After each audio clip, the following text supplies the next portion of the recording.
Hi friends, welcome back to Shailaja's kitchen. నేను మీ శైలజ. ఈరోజు వీడియోలో కేవలం 2 బంగాళదుంపతో ఇన్స్టెంట్గా స్నాక్ రెసిపీ చూపిస్తాను.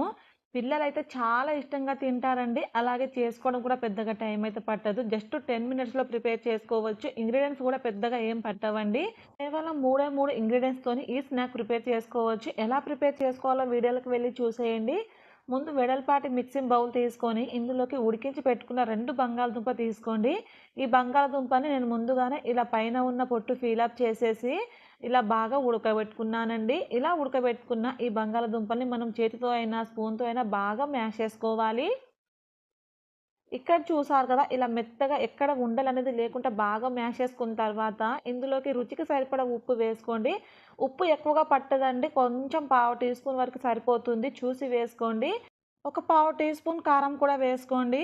ఇందులోనే ఒక హాఫ్ కప్పు వరకు కార్న్‌ఫ్లోర్ వేసుకోండి. ఒక చిన్న కప్పుతోని వేసుకోండి. దీన్ని మనం మొక్కజొన్న పిండి కూడా అంటాం కదా. ఇలా కార్న్‌ఫ్లోర్ కూడా వేశాక వీడియోలో చూపించినట్టుగా బాగా మిక్స్ చేసేసేయండి. ఇలా కలిపేటప్పుడే ఇందులోకి ఒక టేబుల్ స్పూన్ వరకు ఆయిల్ వేసి కలుపుకోండి. ఇలా ఆయిల్ వేయడం వలన మనకు క్రిస్పీగా, సాఫ్ట్‌గా చాలా బాగుంటాయండి. చూసారు కదా, ఇలా ఈ కన్సిస్టెన్సీలో కలుపుకోండి. ఇలా కలుపుకున్నాక చేతిని శుభ్రంగా వాష్ చేసుకున్నాక వీడియోలో చూపించినట్టుగా ఇలా కొంచెం పిండి తీసుకోండి. ఇలా తీసుకున్నాక 2 చేతుల సహాయంతో ఇలా బాల్‌లా ప్రిపేర్ చేసుకోండి. ఇలా సాఫ్ట్‌గా ప్రిపేర్ చేసుకోవాలండి. మనం ఫస్ట్ ఎన్ని అయితే ఫ్రై చేయాలనుకుంటామో అన్ని బాల్స్‌ని ప్రిపేర్ చేసుకోండి. ఆ బాల్స్ అన్నీ కూడా ఇలా సాఫ్ట్‌గా ప్రిపేర్ చేసుకోవాలన్నమాట. ఇలా ప్రిపేర్ చేసుకున్నాక నెక్స్ట్ స్టవ్ ఆన్ చేసి ప్యాన్ పెట్టుకొని డీప్ ఫ్రైకి సరిపడా ఆయిల్ వేయండి.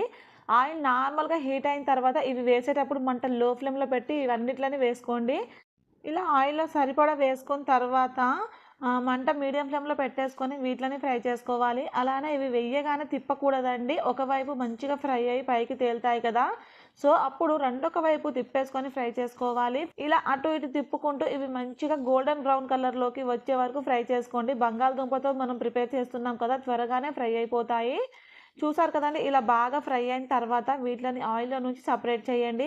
ఇలా ఆయిల్ నుంచి తీసాక టిష్యూ నాప్కిన్ మీదకి వేసుకోండి ఫ్రెండ్స్. మనకు ఎక్సెస్ ఆయిల్ ఏదన్నా ఉంటే నాప్కిన్ పేపర్ అబ్జర్వ్ చేసుకుంటుంది. సో మనం ప్రిపేర్ చేసి పెట్టుకున్న ఈ పిండితో బాల్స్ అన్నీ కూడా ఇదే విధంగా ప్రిపేర్ చేసేసుకొని సర్వ్ చేయండి ఫ్రెండ్స్. పిల్లలైతే చాలా చాలా ఇష్టంగా తింటారు. క్రిస్పీగా, సాఫ్ట్‌గా ఎంతో బాగుంటాయండి. తిన్నా కొద్దీ తినాలనిపిస్తుంది. మీరు కూడా తప్పకుండా ట్రై చేసి మీకెలా కుదిరిందో కింద కామెంట్స్‌లో చెప్పండి. ప్లీజ్ అండి, ఈ వీడియో మీకు నచ్చితే నా ఛానల్‌ని సబ్స్క్రైబ్ చేసుకొని పక్కనే ఉన్న బెల్ బటన్‌ని క్లిక్ చేయండి. Thank you for watching.